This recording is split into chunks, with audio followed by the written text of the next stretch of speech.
உனக்கு ரூல் தெரியல, சட்டம் தெரியல, ஒரு மண்ணும் தெரியல. அந்த இடம் எந்த காலத்துல அவங்களுக்கு கிடைக்காது. என்ன மன்னிக்கணும் சார், ஆதாரம் ஏராளமா இருக்கு சாதகமாக. அதாவது 1960ஆம் வருஷ கெஜெட்ல 400வது பக்கத்துல 18வது விதிப்படி அவங்க அந்த இடத்தை விட்டு காலி செய்ய முடியாது சார். அதாவது நம்ம ஆபீஸ் 20-28வது சட்டப்படி யாருக்காவது அந்த இடத்தை விற்கணும்னா அவங்களுக்கு தான் விற்கணும் சார். முனிசிபல் சட்டப்படி அந்த இடத்துல ஃபேக்டரி கட்டவே கூடாது சார், சட்ட விரோதம் சார். இப்ப சொல்லுங்க, எது தர்மம் எது நியாயம்?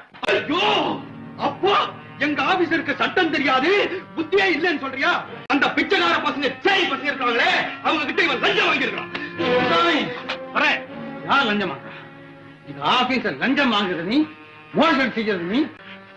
ஆபீஸ் ஆட்சியை சும்மா ஆபீஸ்ல ரவுடித்தனம் பண்ணிட்டு இருக்கா, பாத்துட்டு இருக்கீங்களா சார்? உன்ன போல ஆள் ஆபீஸ்ல இருந்தா ஆபீஸ் கெட்டு குட்டிச்சோரா போயிடும், சட்டம் ஒழுங்கு எல்லாம் பாழா போயிடும்.